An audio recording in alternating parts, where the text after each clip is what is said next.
They fired her with blood still on the floor. Not quietly. Not behind a closed door. Right there, under the surgical lights that never blink, while a trauma bay screamed and a heart monitor refused to slow down.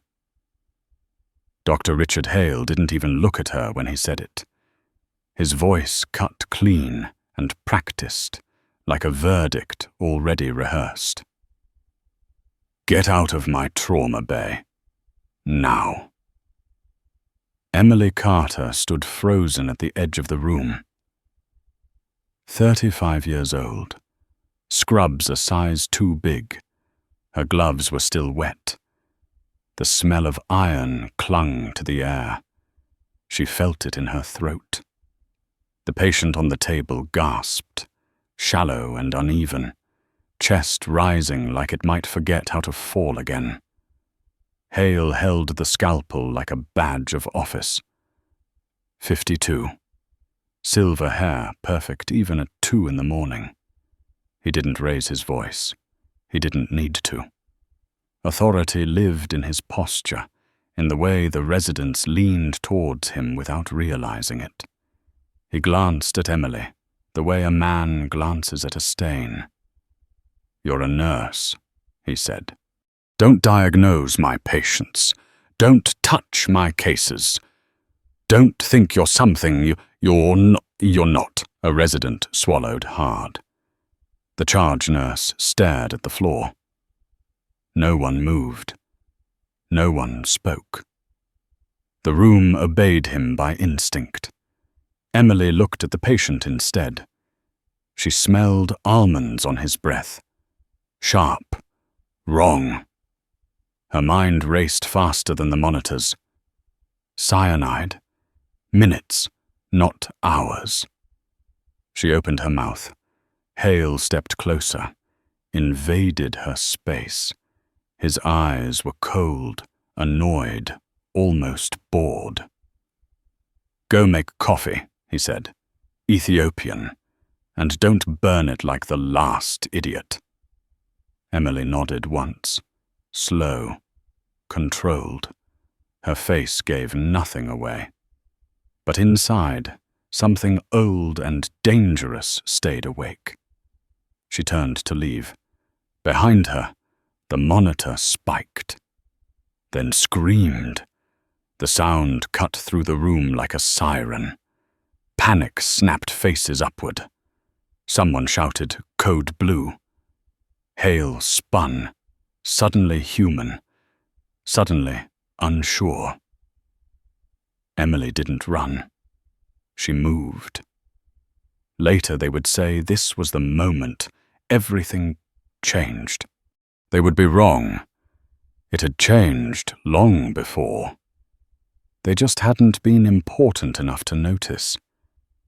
Rain hammered the glass of St. Jude Trauma Center like it was trying to get inside. Seattle at 2 in the morning never apologized for itself. The lights stayed bright. The air stayed tense. Silence in an emergency room was never peace. It was a held breath. Dr. Richard Hale stood at the nurse's station, adjusting his coat, checking his reflection in the darkened window, as if the city itself were a mirror. 52, sharp jaw, posture trained by years of being obeyed.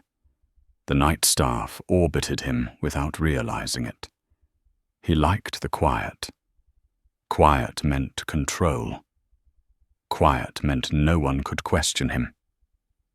Emily Carter moved through the corridor with a tray of gauze, her steps measured, almost soundless.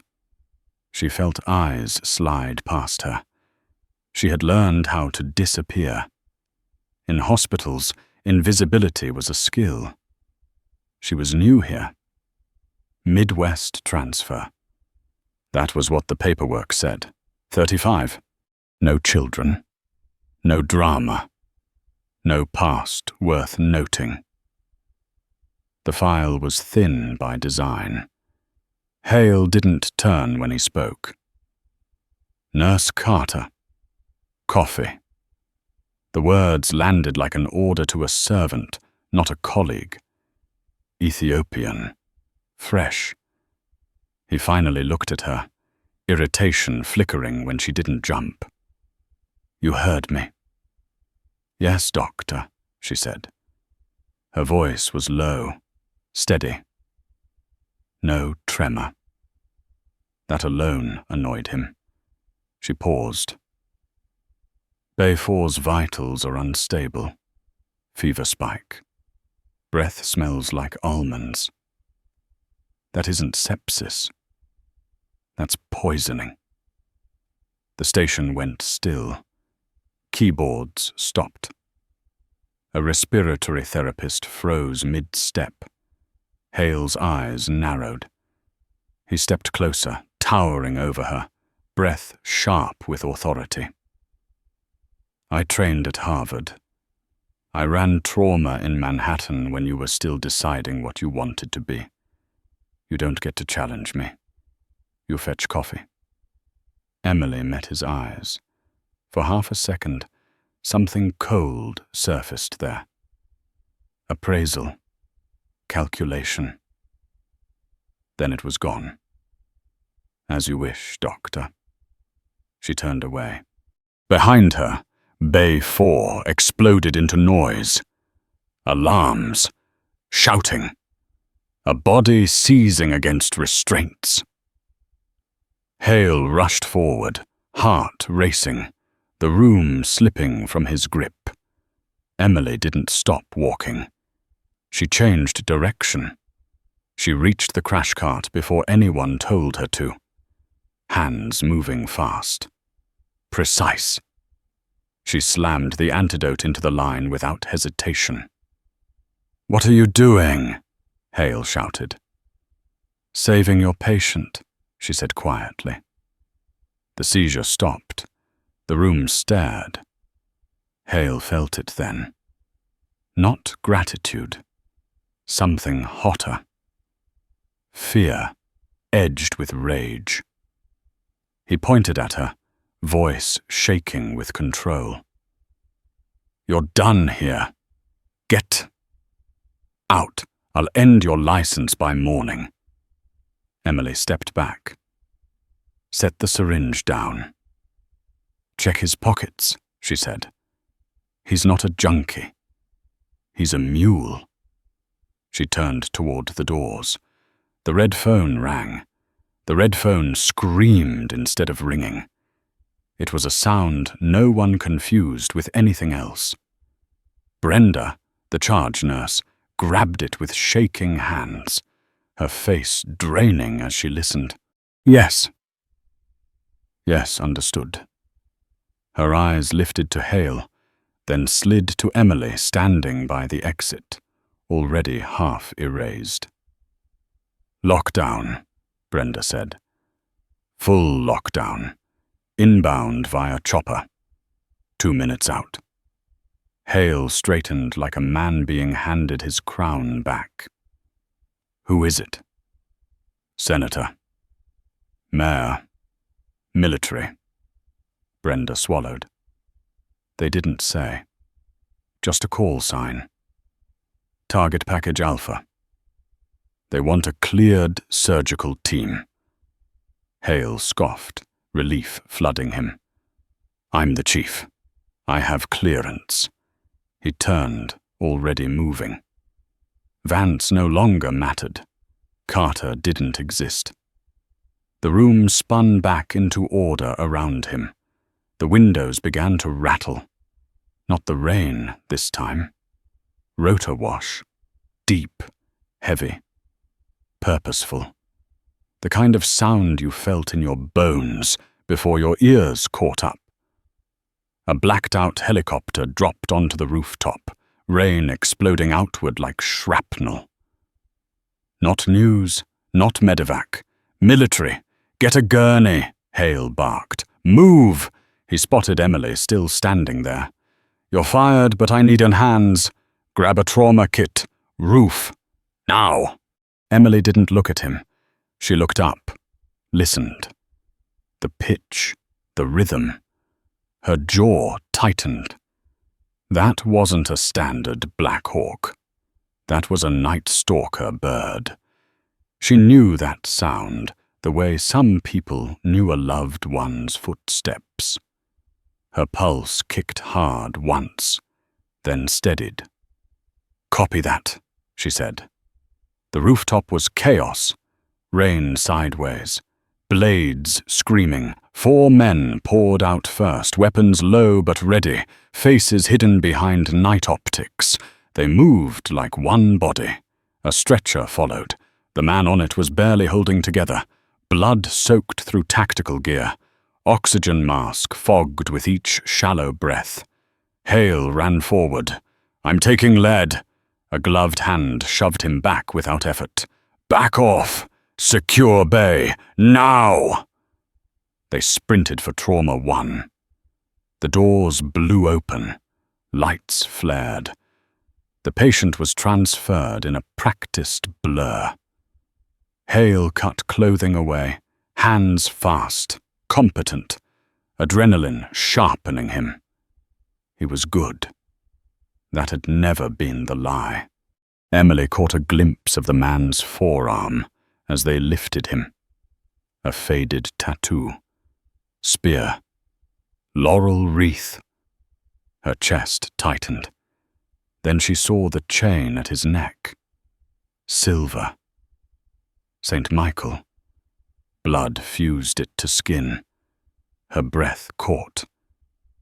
Just once. Jack. The doors slammed shut behind them. Somewhere deep in Emily Carter's chest, a life she had buried 6 years ago sat up and opened its eyes. Blood hit the floor before anyone noticed it was pooling. Hale was already inside the chest, hands red to the wrists, voice sharp, efficient, practiced. Clamp, suction, line. The room moved to his cadence, residents scrambling, anesthesia calling numbers that kept getting worse. 60/40, then 50. The monitor stuttered like it was losing patience. Emily stood at the edge, silent, watching the way the blood flowed. Not where it should. Not how it should. Her eyes tracked details Hale didn't have time to see. The angle of the wound, the way the chest rose unevenly. The way Jack's body fought the drugs, metabolism burning through sedation like it was nothing. "We're losing him," the anesthesiologist said, voice tight. "Clamp the aorta," Hale snapped. He leaned in harder, jaw clenched. "Too much blood." "I can't see the source." Emily was already closer. Not touching. Reading. "Liver's shattered," she said. "You need a Pringle maneuver now, or he bleeds out in seconds." Hale looked up, sweat dripping from his chin, eyes blazing. "I told you to stay back. You're a nurse. Don't tell me how to operate." "Left pneumothorax," Emily said, louder now. "Needle decompress. You missed it because of the bleed." The room froze. The words hung there, heavy. Hale's face darkened. "Get her out of here." The monitor screamed, a solid, merciless tone. Flatline. Hale's hands stopped. "Time of death," he began. "No." Emily shoved him aside, hard. He stumbled back into a tray, metal crashing to the floor. She didn't look at him. She plunged her hands into Jack's chest, fingers searching, blind, precise, unafraid. She found it. A hidden tear behind the clavicle. Subclavian artery. She pinched it shut with raw strength. "Epinephrine," she said. "Now!" A resident moved without thinking. "Defib to 200. You can't shock a flatline, Hale shouted, lunging. It's not flatline, she snapped. Fine ventricular fibrillation. Look at the gain. Clear.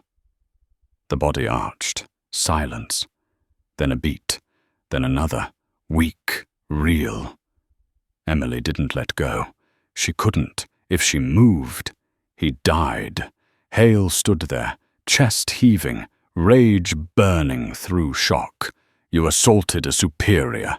You practiced medicine without a license. You're finished, he turned to the armed men at the wall. Arrest her. She's endangering a federal asset. Emily didn't look at them. She looked at Jack's face. Pale. Alive. For now. Then Jack's hand moved. It grabbed Hale's gown. The room went dead quiet. Hale froze as the grip tightened. Not strong, but unyielding. Fingers digging into his gown like muscle memory, refusing to die. Jack's eyes fluttered open, unfocused at first, pain breaking through the sedation in sharp waves. His breathing hitched. Blood bubbled at the corner of his mouth. The room leaned in without moving. Don't speak, Hale said quickly, forcing calm into his voice. You're safe. I saved you. Jack's gaze slid past him, locked onto Emily. Recognition flared there, sudden and devastating, like a match struck in the dark. His hand clenched harder, dragging Hale closer until their faces were inches apart. Hale smelled blood and antiseptic and fear. Real fear. She's not, Jack rasped, voice shredded. Not just a nurse. Hale tried to pull free. He laughed once, thin and brittle. He's delirious. He's confused. Jack's grip tightened. His eyes burned, terrifyingly clear. Miller, he said. The lead operator snapped to attention without thinking. Yes, sir. Secure the room, Jack whispered. Kill anyone who touches her. Weapons came up. Not toward Emily. Toward Hale. The shift was instant. Air pressure changed. Hale felt it in his chest. He raised his hands slowly, palms out, the world tilting on its axis. This is insane, he said. She assaulted me. She's unstable. Jack coughed, a dark smile cutting through pain. You don't know who she is? He turned his head just enough to look at Emily again. Something softer crossed his face. Regret, relief. Then the strength went out of him, and his hand fell away, consciousness slipping. The room held its breath.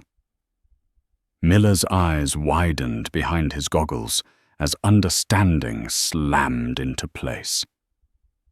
Valkyrie, he breathed. Emily finally transferred her grip to a clamp, movements precise, controlled. Only then did she straighten. She looked at Hale, really looked at him. Her voice was calm, flat. You should scrub out, Doctor. I'm taking lead. Hale backed into the wall, hands trembling now. Not with rage, but with the dawning horror of realization. The woman he had ordered to fetch coffee was standing at the center of his operating room, blood up to her elbows, commanding armed men without raising her voice. Around the table, residents moved when she spoke. Faster than they ever had for Hale. Fear of him evaporated, replaced by awe and something else. Trust. Emily leaned back over Jack, focus absolute. Retractor. It was no longer Hale's room. It never had been. Emily moved like the room belonged to her. Not rushed, not careful, certain. She worked with the rhythm of someone who had done this with bullets cracking overhead, with sand in her mouth and radios screaming in her ear.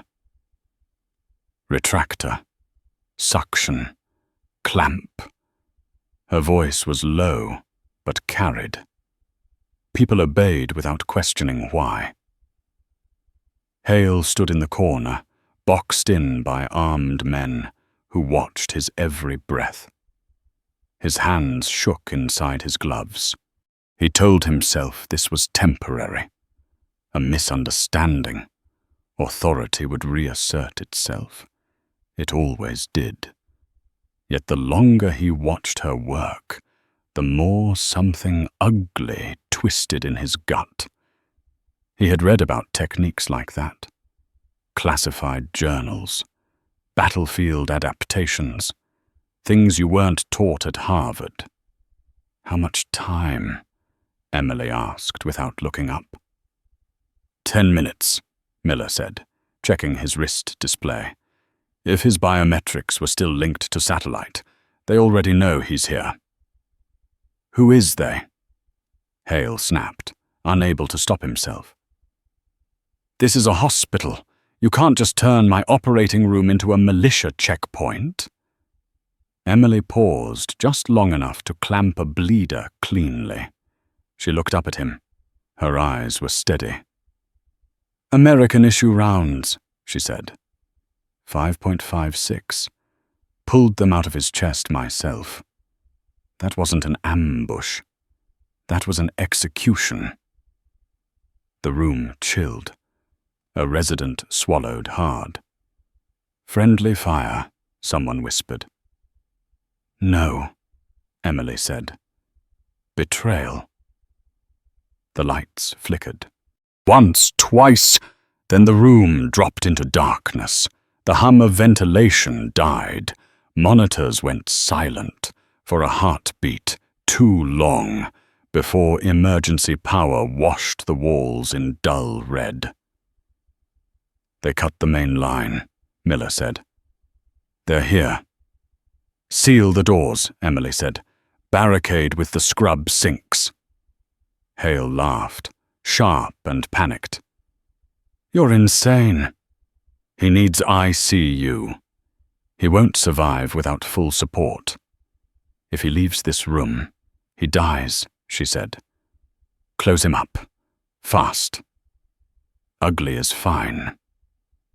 She tied the final knot and stripped her gloves, walked to the crash cart. Didn't reach for meds. She reached underneath, peeled duct tape away. A ceramic scalpel came free in her hand. Old habits, she said quietly. She turned toward Hale. The red light carved her face into angles he didn't recognize.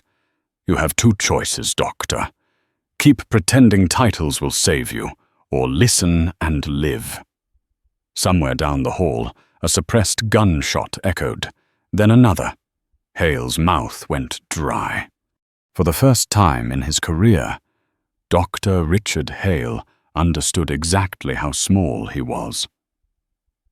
Footsteps approached from the corridor with professional cadence, not hurried, not sloppy. Heavy boots, 4 of them. Emily pressed her ear to the door, eyes closed, breath slowing until the world narrowed to sound and timing. Breaching charges, she said softly. Hinges. Get her down. Miller shouted a warning as the blast tore the doors inward. Metal screamed. Smoke poured into the room, thick and acrid, carrying the bite of burned plastic and cordite. Hale screamed and curled instinctively behind a tray. Emily didn't. She moved. 2 figures in black punched through the smoke, rifles up, gas masks reflecting the red emergency light. Not police, not federal, cleaners. Professionals paid to erase problems. Miller opened fire, rounds cracking the air, forcing one attacker back. The second swept the room, barrel tracking toward the table. Emily was already climbing. She scaled the shelving unit with brutal efficiency and launched herself, grabbing the articulated arm of the surgical light. The metal groaned as she swung, boots slamming into the gunman's helmet with bone-breaking force. He dropped hard, weapon skidding across tile. The second attacker pivoted, surprised. Female, unarmed, he thought. He raised his rifle. Emily surged forward instead of retreating. She grabbed a saline bottle and smashed it into his faceplate. Glass exploded. Saline flooded the mask. He choked, blind, disoriented. She slipped behind him, kicked his knee out, and drove the ceramic scalpel into the gap between collar and armor. The fight left his body. All at once. Silence rushed back in, broken only by Hale's whimpering breath. Miller stared at the bodies, then at Emily. Jesus, Valkyrie. She wiped blood from her cheek, picked up the fallen rifle, checked the magazine with practiced speed. Safety off. Late, she said. In Kandahar, that hesitation gets you killed. She turned to Hale, who was shaking, eyes wide, reality cracking him open. Up, she said, offering a hand. He hesitated, then took it. Her grip was iron. Who are you? He whispered. Emily didn't answer. She crossed to the table, checking Jack's pulse. Still there. Fragile. She brushed hair from his forehead with something like tenderness. Miller's radio crackled. That was the breach team, he said grimly. Main force inbound. Elevators are locked. They're coming up the stairs with a heavy. Emily looked around the ruined room. Then she nodded. We move. Now. We don't use the elevators, Emily said, already stripping wires from a portable monitor. We go down to go up. She snapped the unit onto the gurney, bagging Jack manually, as if it were the most natural thing in the world. Miller took point. 2 operators flanked the sides. Emily pushed from the head. Hale was shoved in beside her, hands shaking as he squeezed the ambu bag. Squeeze, release, squeeze, release. Even in terror, his training held. The linen chute was a stainless steel throat, yawning open in the substerile room. Hale stared into it, rainwater dripping from his hair, face pale. I can't, he said. I'm wearing a suit that cost more than your... It's a laundry chute, Emily said. And your suit is already ruined. She grabbed his collar and shoved. He disappeared into the dark with a strangled yell, clinging to the bag like it was a life raft. The resident went next, silent, eyes wide. Miller and the other operator lowered Jack on knotted sheets. Emily went last, pausing at the lip, rifle up. Through smoke and firelight, a figure stepped out of the flames. Heavy armor, unbothered. The heavy raised his weapon. Emily fired a short burst. Sparks danced off the helmet. She jumped. The slide burned her legs raw. She hit the basement laundry in a heap of wet linens, pain flaring, breath punched from her lungs. The room smelled of bleach and decay. Tactical lights snapped on. Status, she hissed. Patient secure, Miller said. Lines intact. Hale crouched nearby, covered in filth, hyperventilating, but his hands kept time on the bag. "Good job," Emily said, surprising him. He snapped back with a laugh that bordered on hysteria. "This is not how I die. You're not dying tonight," she said. "Freight elevator is 100 meters north. Boiler room's the choke point." They moved. Wheels lifted to kill the squeak. Steam hissed. Water pooled. Then the floor began to tremble. Ripples spread across the puddles. Miller raised a fist. "Halt!" From the shadows, it emerged. A walking tank in blast armor. Minigun cradled like a god's instrument. The belt fed like a golden snake. The heavy didn't speak. He pulled the trigger. The world tore open. The sound was not a gunshot. It was a scream made of metal. The minigun spun up, and the hallway disintegrated as thousands of rounds chewed through concrete and steel. Steam pipes burst, blasting scalding vapor. Bullets sparked off machinery, ripping the washing machines open like paper. Emily tackled Hale behind one of them as the drum shuddered under impact, holes appearing inches from his face. "We're pinned," Miller shouted over the roar. He fired back, controlled bursts that rang uselessly against the heavy's armor. The thing kept coming, step by step. Thump, thump, invincible. "We can't penetrate that," the resident screamed, curled tight against the wall.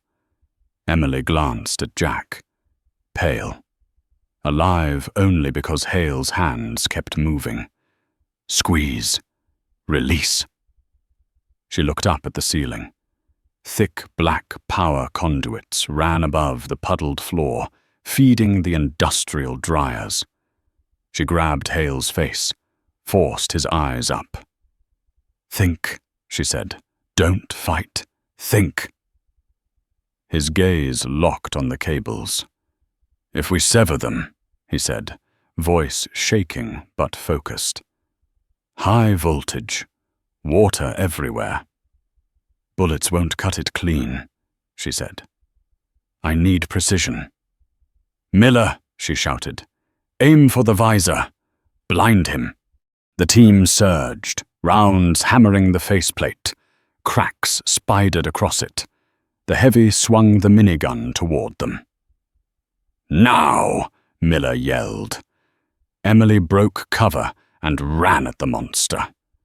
Not away. Toward. Heat licked her arms as she slid under the stream of fire, vaulted off a crate, and landed on the heavy's back. She jammed a bent metal pipe into the feed mechanism. The gun screamed and died. The heavy roared, reached back, and threw her like a rag doll. She slammed into the wall, ribs screaming, breath gone. He dropped the minigun and drew a massive pistol, stepping toward her. "Goodbye, Valkyrie." A scalpel flew, wild, desperate. It struck the heavy's wrist. He flinched. Hale stood exposed, lab coat ruined, hands shaking. "Leave her alone," he shouted. The pistol turned toward Hale. A thunderous shot cracked the air. The visor exploded. The heavy collapsed. Emily turned. Jack lay propped on one elbow, trembling, pistol slipping from his fingers. "Don't touch her," he rasped. Then he fell back, bleeding fast. Jack's chest rose too fast, too shallow. Blood bloomed through the bandages, dark and spreading, each breath tearing something loose inside him. Emily was at his side instantly, fingers slick, counting without looking at a clock. Internal bleed. Worsening. We move now. Hale snapped out of the freeze like a man waking from deep water. He scrambled to the gurney, hands steady again, eyes sharp. BP 50/30, he said. He won't survive a flight. We're not flying to a hospital, Emily said, as Miller hot-wired the freight elevator. The cage lurched, then began its slow climb. We're going to the only place they won't touch him. Where? Hale asked, bagging hard, jaw clenched. The Carl Vinson, she said. Fleet Week, naval airspace. My signal wasn't for a helicopter. It was a distress beacon. The doors opened to rain and rotor wash. A Seahawk hovered, Marines braced at the ramp. As they pushed the gurney forward, the access door behind them blew open. A man in a suit stepped out, calm, smiling. Detonator in hand. Mark Collins, Deputy Director. The handler who had signed Jack's orders. If I can't have him, nobody does, Collins shouted over the blades. The mines were already set. Structural supports. One click. Hale moved without thinking. He stepped in front of the gurney, shielding Jack with his body. Emily saw it. The choice. No hesitation. She didn't have a clear shot. Hale did. He drew the heavy's pistol, hands barely knowing what to do, eyes locked on the detonator. Center mass, his mind said. Anatomy. He fired. The recoil nearly took him off his feet. The round struck the detonator, shredding Collins's hand in a burst of plastic and bone. Miller's follow-up shot ended it. Silence rushed in. Hale stared at the smoking gun. I think I violated the oath, he whispered. Emily touched his shoulder. No, Doctor. You removed a tumor. They loaded Jack into the aircraft as rain soaked everything clean. For the first time that night, Hale felt something lift. Not power. Purpose. The helicopter rose, carrying them out of the dark. Steel replaced glass. The hum of engines replaced alarms. The operating theater aboard the carrier was colder, cleaner, stripped of ego. Navy surgeons waited, best in the fleet, hands ready, eyes assessing. Hale stood at the table anyway, already scrubbed, shoulders squared. He had been offered rest. He refused. I opened him, Hale said, voice quiet, steady. I know where the damage is. The commander surgeon studied him, then nodded once. Your call. Emily scrubbed in beside him. No rank here, no titles that mattered. Just hands and time. The surgery stretched on, hour bleeding into hour, sweat-soaking gowns, lights glaring without mercy. Hale worked with precision, not bravado. He listened. He asked. Emily answered before the questions finished forming. Clamp. There. Not yet. Now. At one point, his hands faltered, fatigue creeping in. Emily's voice cut through it. Breathe. You have him. She didn't touch him. She didn't need to. He steadied. They rebuilt what had been torn apart. Liver repaired. Vessel reconstructed. Bleeding chased down and silenced. When the final stitch went in, the room exhaled as one. Jack lived. Hale stepped back, pulled his gloves off, and sat down hard, his face folded into his hands. He didn't cry from fear. He cried from relief, from the weight of something finally done right. 3 days later, the ocean burned gold at sunset. The carrier cut through calm water toward a place that didn't exist on maps. Emily stood on the flight deck, wind tearing at her hair. Miller joined her, arm in a sling. "Ledgers decrypted," he said. "Names everywhere. It's over." She nodded, breath leaving her like she'd been holding it for years. "He's awake," Miller added. "Asking for you." Emily ran. Jack looked smaller in recovery, pale, stubbornly alive. When he saw her, the years collapsed. "I thought you were dead," he said. "I had to disappear," she whispered, "to keep you alive." He touched her face, tracing scars. "You saved me twice." Hale watched from the doorway, changed.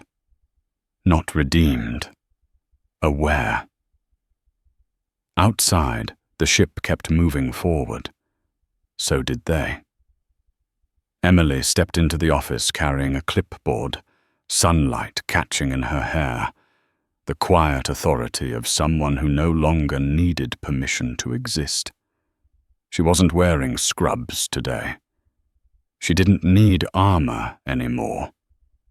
Through the window behind her, Jack moved slowly across the courtyard with a group of veterans, correcting a stance here, steadying a shoulder there, patient as the tide.